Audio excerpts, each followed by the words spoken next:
Hey, Conscious Crew. Welcome back to the Conscious Creative Corner, where we are unpacking trauma to heal relationships. I genuinely fought with my emotions on coming on here to even talk about the reunion because I knew I was going to be disappointed, and I was disappointed. And I didn't watch the whole thing. And I'm like, am I really going to keep putting in energy for this? And yet, here I am.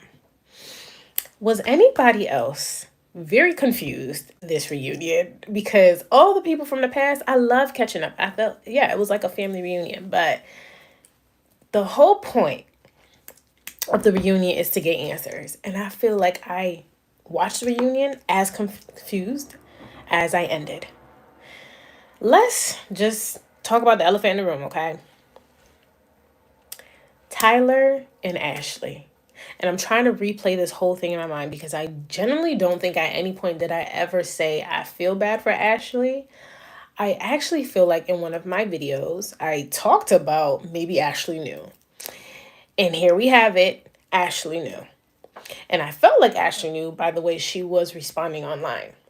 The sad part is I do feel bad now for Ashley, not because of what's happening, but because of the level of delusion she might have for herself. And I mean that out of respect. I am only saying this because Ashley came on camera and said she knew everything about Tyler and still proceeded. It's a little delusional to call your couple perfect, as she stated. And then she took it, not in the reunion, but she has said, like, this feels just so perfect for me. If she's saying that Tyler being perfect for her, knowing his past and knowing his present and knowing that he has child support that he refuses to pay, and you call that perfect, I think it's called irresponsible.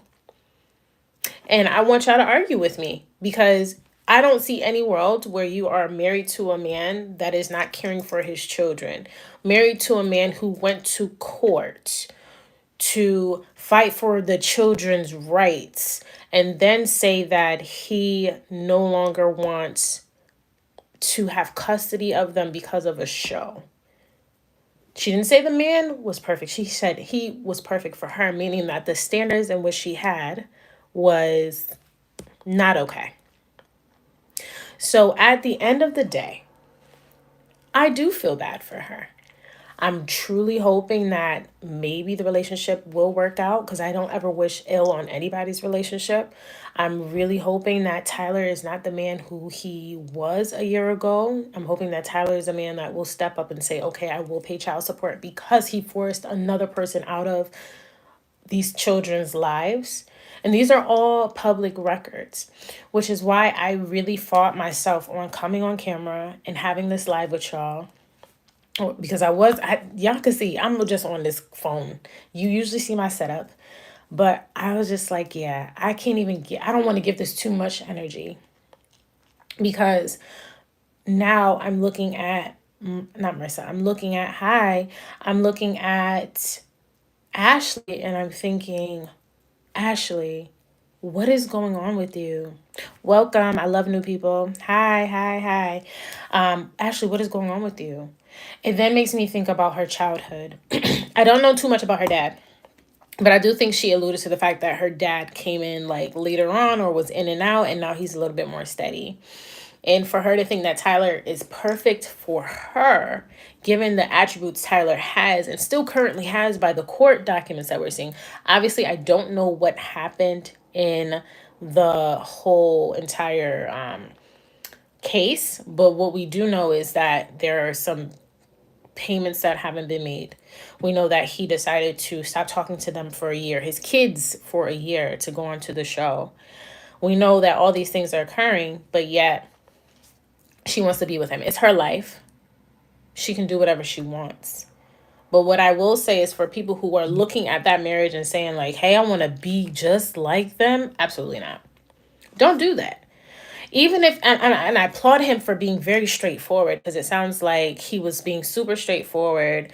I love y'all too. He was being super straightforward with his, I guess, his open and discretion about his kids with Ashley, but not with production, I guess, which is why they facilitated this lie to say, yeah, Ashley knew about it, but this was how they fabricated the story to bring it up, to say thank you, to say that, yeah, Tyler didn't know. In what world would that have been okay? You guys are on a national television show. We were gonna find out that he was lying. Y'all know that there are some detectives that watch Love is Blind. You can't say one word without someone saying, nope, here's the facts. It just, it brings false hope to people who look up to these couples and say, I want that. Right? Because if that's the level in which she wants, that's fine. That's for her. It's just people should strive a little bit higher. And that's all I have to say about them. Okay? Because the facts are out. We know what he did. We know what he isn't doing. Hey, we know what he isn't doing, but this is where we stand. And as a therapist, I think that if they're not already, they should definitely go through counseling, because now Ashley has to see all this stuff online. Tyler has to see all this stuff online, and they put themselves into the situation. We actually would have never probably knew to this magnitude what was happening if they didn't fabricate this lie and put it on camera. Mind you, this is what Ashley said during the reunion. They came up with this way of presenting his kids and saying maybe he doesn't know, but this now has blown so far out of proportion. And it saddens me that Ashley feels, I guess, I don't even know the word to use here, but she doesn't like that people were having sympathy for her, which says, okay, well, where are you with your emotional intelligence when someone is wronged? People are going to give you sympathy. But now she doesn't want sympathy, so that's on her. This is her marriage. She chose to publicize it by going on to a show, but at this point, she can do whatever she wants. I'm just hoping that no one watches this show in hopes that they want a marriage to look like that, because no marriage should look like that. We can work through it, but no marriage should look like that. Let's talk about Marissa. Marissa had all the heat, okay? She had all the heat for Nick. She had all the heat for Nick. And Nick, unfortunately, we found out that he was being fake by hearsay. But a lot of people on the cast were saying that Nick was down talking Hannah, not liking how Hannah looked. All the while on camera, we saw Hannah down talking Nick, calling him like a man child, thinking that he should be a little bit more financially responsible. So Marissa, I almost want to say what I saw was displaced anger. She did give a little heat to Ramses. I can never say his name. Rams. Okay. She gave some heat to him, but she had all the fire for Nick because she was standing in the gap for Hannah. And again, every time I look at Marissa, I'm thinking like she's hurt. From the season, she was hurt. I don't know where she is now because I only saw an hour worth of her, or some of it, because I didn't watch the whole entire reunion. But I still stand by, Marissa's the kind of person where she's hurt, she's going to put on a smile no matter what.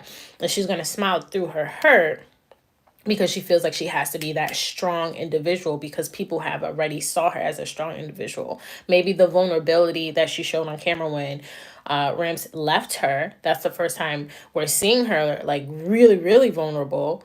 And it hurts for other people to watch her go through that. But at the same time, I think she made a statement saying that she wasn't really begging for the relationship, but I think Marissa just wants to really be loved. As do some of the people in the cast. But all that displaced anger or misplaced anger she had for Nick should have really been for Ramses. We see him very quiet. Actually, he is probably the most uncomfortable one on the set as I'm watching. And I'm looking at everybody's facial expressions and their body language. He is the most closed off, the most cold, because he looks like he's been going through some stuff for a year. I don't know what that stuff is, but it looks like he's been going through some stuff. So I offer all of them up their grace, because it's really hard to go on to a show and pour your love out and be super vulnerable in an environment where now you're not just vulnerable with the person you're dating, but you're vulnerable with the entire world, and everyone's going to be digging stuff up. I pour my heart out to the cast, and I actually pray for them, because don't know how they could do it, but they're doing it nonetheless. But I do believe that Marissa just gave it all to Nick. And so now we think about Nick and him and his ugly words towards Hannah, and we're looking now like, oh, this is probably why Hannah was acting the way she was acting, because she was hearing these things.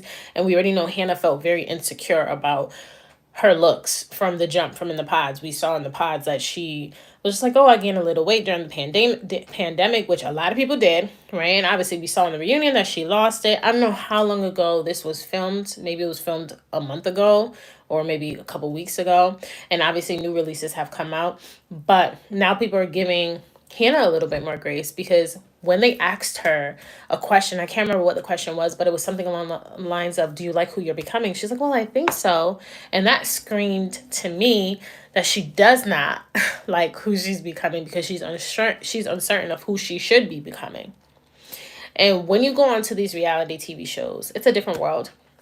I've never been on a reality TV show, but I know what it's like to be on set. And you are called to be a different person, especially when you are now in the realm of all eyes being on you and you have to keep up this persona. Hannah is having such an internal struggle. And then all of them having to rewatch something that has happened a year ago. You have these dark demons that have been sitting inside of you now being brought out to light. And especially if you're watching yourself in a horrible light or in a sad light, that trauma is going to start, because your emotions have no orientation. I say that all the time. Our emotions just know how to be. Our emotions don't know when to be. Our emotions don't know what time it is. That's why when you wake up from a dream, you think your body is really going through it, but it's not. Your emotions are just doing what it needs to do.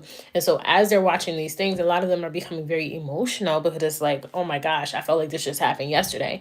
That's the same thing with trauma in any realm.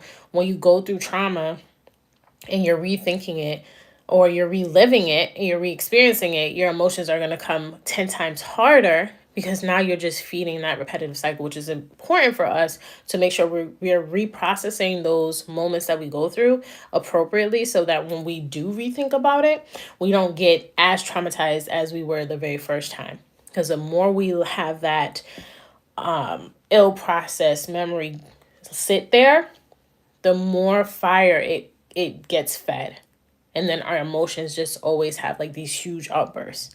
That's why people that go to war always have to come back and go through some kind of therapy, so that they can be readmitted into civilianhood, because it's real. So there was Hannah and Nick. Like I said, I'm not taking too much time on this, because I'm very like upset with the whole entire reunion.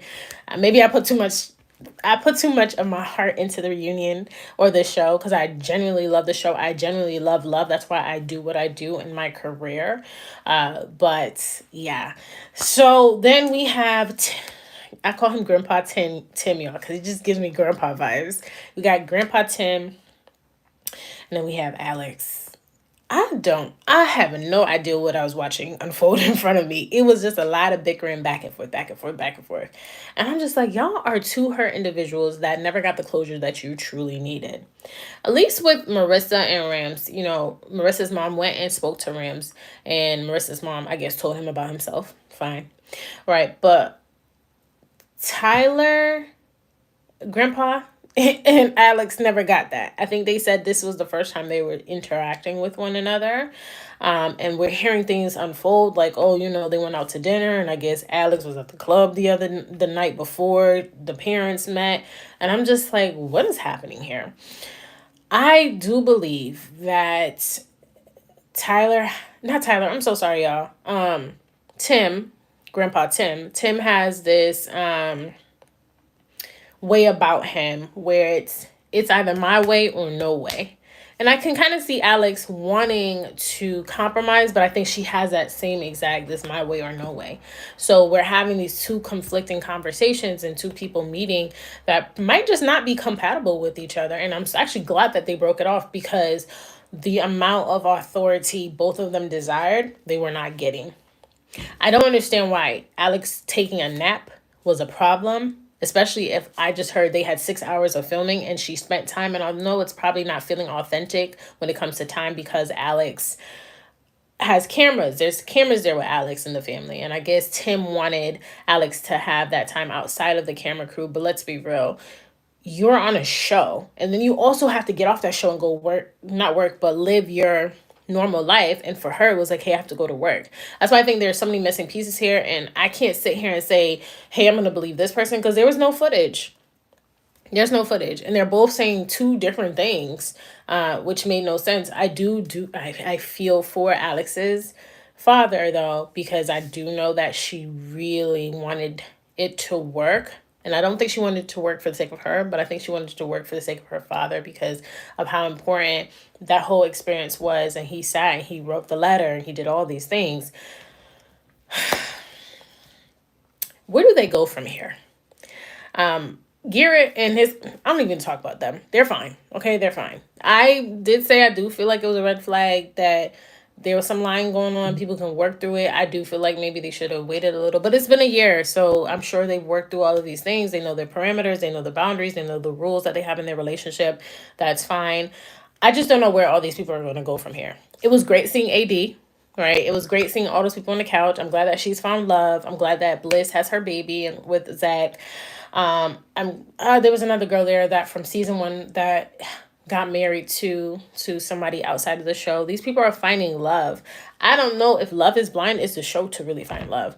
At this point, I actually wasn't even surprised that Nick said he wanted to be the most famous person on Love is Blind, because you're going onto a show that is publicized. We know that show's publication and it going live, people get fame. So unpopular opinion, I don't think what he said was wrong. He knew he was going on a show. If he found love, that might have been a subsidiary win for him. But it's like, hey, I'm going on the shows. I'm going to get my face to be known. And now his face is known. It's just, he's not going to be Beyonce famous. He's going to be Love is Blind famous for like a month. And then we forget about him unless he comes back for a reunion. Because that's kind of what happens to all of everyone except Lauren and Cameron. And there's another couple, that the Barretts. Right. But other than that, there's no real level of fame here. But I wasn't surprised. If you guys are thinking about going on Love is Blind, please don't. And that's only if you really want real love. Real love has to be cultivated. And I get it. You guys can set your own thing up. Maybe you go on a dating app and you never show your picture. And then that's how you figure out if love is blind. But that's basically what this was. It's like watching a dating app where people are just putting on a facade, and obviously you don't see them at first, and then after the reveal you see them, and then you get to know who they are, and then after a while the internet tells you who they really are, and then you make a decision to either stay or you don't.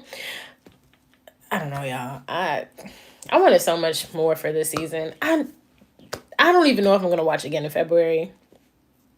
I might, but I might not. I don't know if I'm gonna do another review. I feel like there's so many other shows that I can watch that I can use as a case study to kind of depict the things that you guys are going through in life. At this point, Love is Blind, I don't watch trash reality TV show. I actually don't watch reality TV. Love is Blind is the only show that I probably watch, other than baking shows, because I love to cook, y'all, is the shows that I will watch. But this here has become garbage. Okay, I don't know if I'm going to be watching again. We'll see. Y'all let me know. Did y'all watch Love is Blind? There's some people here. Let me know in the comments. Have y'all watched Love is Blind ever? Did you watch this season? Did you watch the reunion? What are your thoughts? You have no idea what I'm talking about. That's fine. I'm going to continue praying for everyone because they do need covering. Especially now that their whole business is out there, and we do know that there are some bad mind or ill-intentioned people who will try to destroy maybe something that really is good. All right, y'all, I'm done. Walk good, keep the vibes high, and I will see y'all next time.